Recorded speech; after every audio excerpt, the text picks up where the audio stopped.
Bismillahirrahmanirrahim. Assalamualaikum warahmatullahi wabarakatuh. Alhamdulillahirabbil alamin wa bihi nasta'in wa ala umuri dunya waddin wassalatu wassalamu ala asyrofil anbiya'i wal mursalin wa ala alihi wa sahbihi ajmain. Amma ba'du. Hadirin rahimakumullah.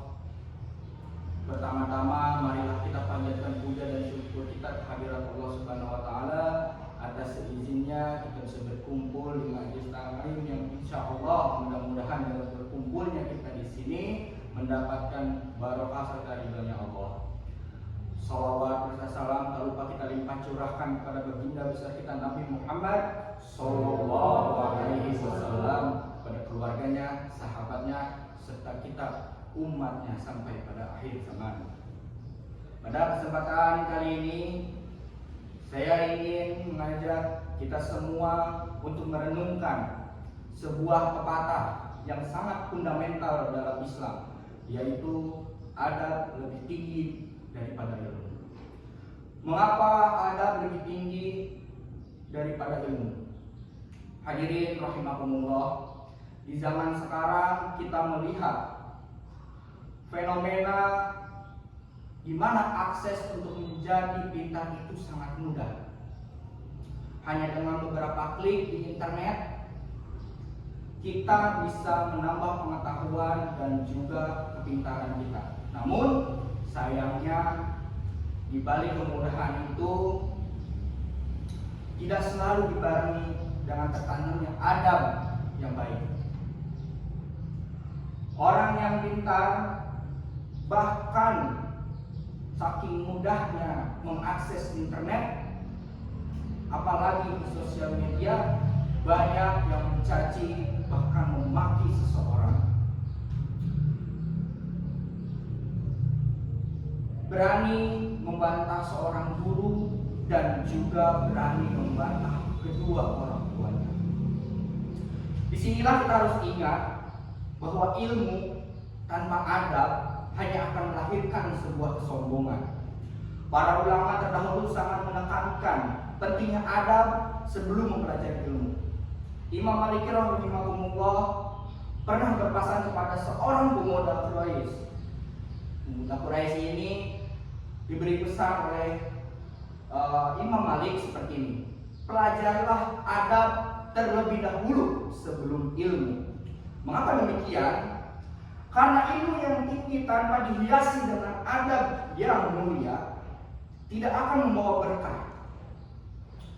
Ilmu tersebut justru bisa menjadi bumerang yang menjerumuskan individu itu atau pemilik ilmu itu ke dalam sifat uzuk dan juga takabur. Nah, hadirin rahimakumullah, kita kilas balik ke zaman di mana iblis diusir oleh Allah Subhanahu wa taala dari surga. Kenapa iblis bisa diusir oleh Allah Subhanahu wa taala? Padahal seperti yang sudah kita tahu, iblis merupakan makhluk ciptaan Allah yang memiliki kecerdasan, memiliki pengetahuan yang luas, memiliki bakti yang sangat begitu taat kepada Allah Subhanahu wa taala. Tapi kenapa Allah justru mau melaknat seorang hamba yang begitu setia kepadanya? Iblis dilaknat oleh Allah Subhanahu wa taala karena dia menolak perintah, yaitu perintah untuk menghormati Nabi Adam alaihissalam yang diperintahkan langsung oleh Allah Subhanahu wa taala. Akhirnya Allah melaknat iblis, bahwasannya dia diusir dari surga selama-lamanya dan dipindahkan ke dalam neraka. Kita bisa belajar dari kisah iblis ini bahwasanya walaupun kita semua memiliki ilmu yang tinggi, namun pada akhirnya ketika tidak dibarengi oleh adab, itu akan menghancurkan kita semua. Hadirin rahimakumullah, saya di sini ingin mengajak semuanya selalu ingat bahwa muara dari seluruh syariat Islam yang dibawa oleh Rasulullah SAW untuk menyempurnakan akhlak dan adab dari umat Islam. Rasulullah SAW beliau bersabda dalam hadisnya, sesungguhnya aku diutus hanya untuk menyempurnakan kesalehan umatku. Hadis riwayat Ahmad. Hadirin rahimakumullah, mari sama-sama kita pahami, kita kaji kembali pepatah yang mengatakan bahwasanya adab lebih tinggi dibanding ilmu. Mudah-mudahan apa yang saya sampaikan hari ini bermanfaat untuk kita semua, dan semoga Allah Subhanahu wa taala senantiasa membimbing kita agar tidak hanya menjadi hamba yang haus akan ilmu, tetapi juga hamba yang akan menghiasi diri dengan hiasan adab dan juga keindahannya. Semoga ilmu yang kita miliki menjadi penuntun kita menuju surga, bukan justru malah menyeret kita ke dalam murkanya Allah Subhanahu wa taala. Barakallahu li wa lakum bil Qur'anil Hakim.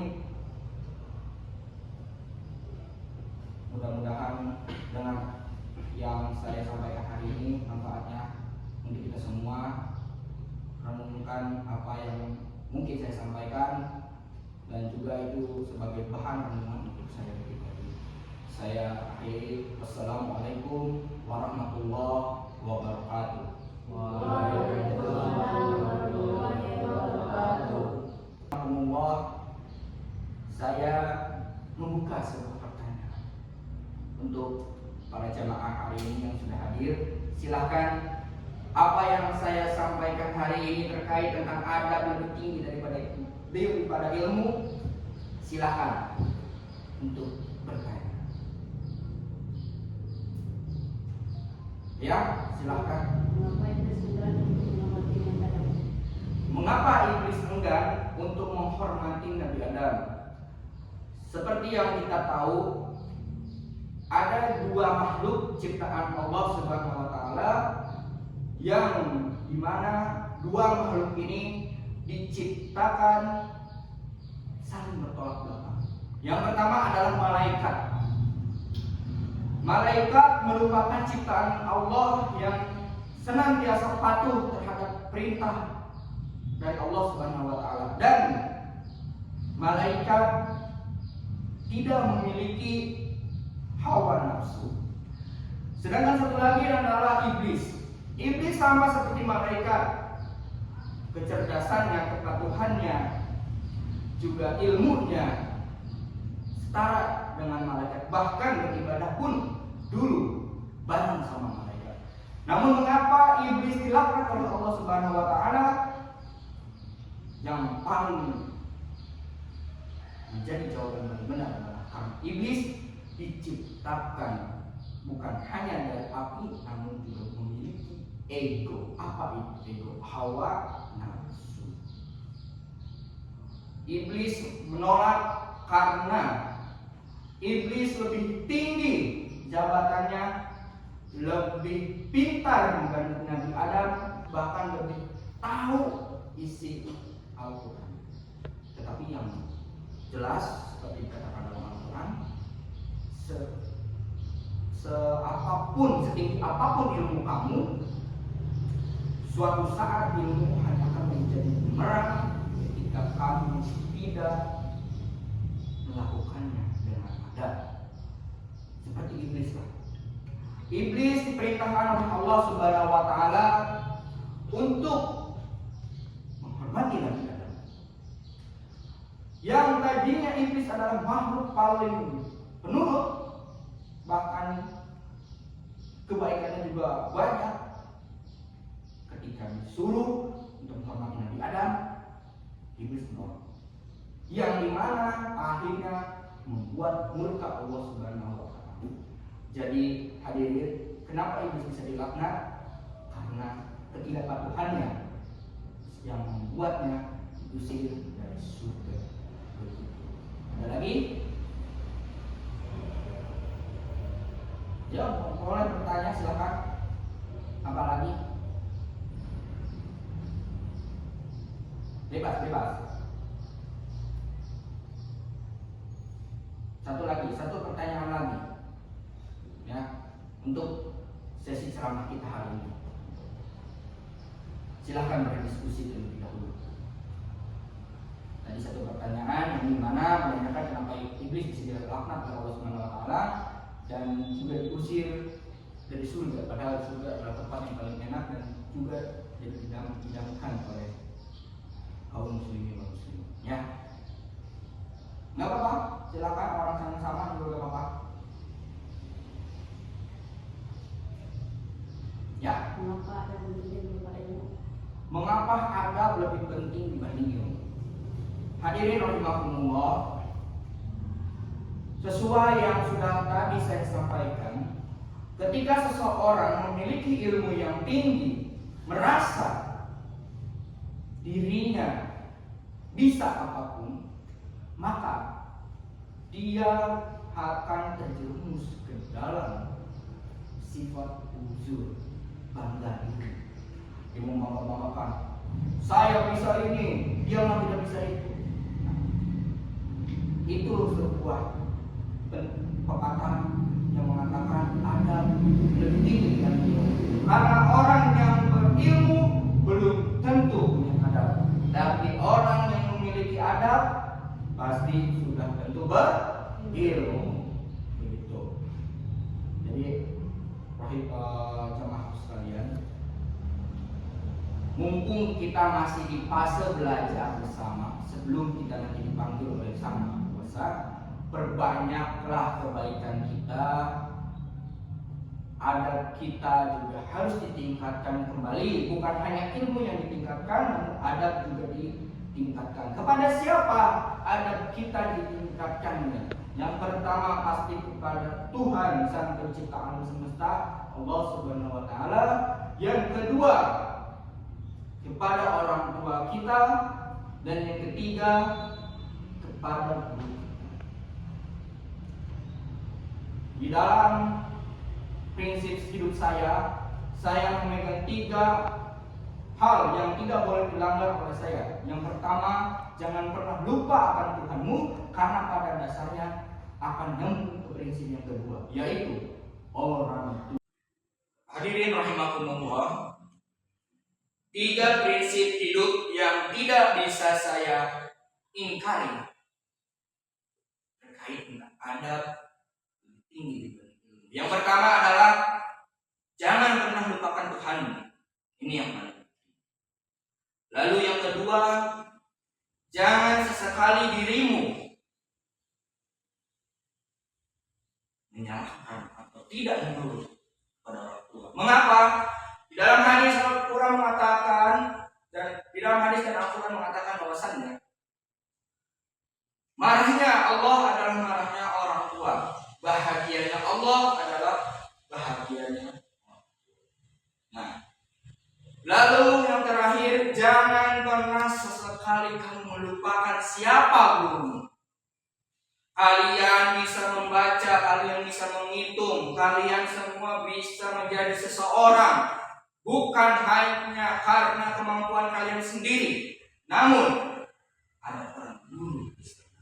3 prinsip ini saling menyambung. Dari mulai prinsip pertama, jangan pernah lupa terhadap orang tua. Yang kedua, jangan membangkang terhadap orang tua. Dan yang ketiga, jangan sesekali lupakan guru. Karena ketika kita mengingkari 3 ini, Allah, orang tua, dan juga guru, hidup kita serasa sulit. Tapi ketika kita mengingat ketiga ini, sesulit apapun ujian yang kita hadapi, itu akan mudah. Bukan hanya omongan semata, namun saya sudah merasakan apa yang menjadi prinsip saya ini, dan itu memang betul, jemaah sekalian. Ketika kita tidak mengkhianati 3 ini, semuanya serasa berjalan dengan sempurna. Ujian seberat apapun pasti ada jalan keluar. Begitu yang mungkin dapat saya sampaikan terkait tentang ceramah hari ini dan juga beberapa pertanyaan dari para jemaah. Pertemuan di ceramah kali ini saya cukupkan. Wabillahi taufiq wal hidayah. Wassalamualaikum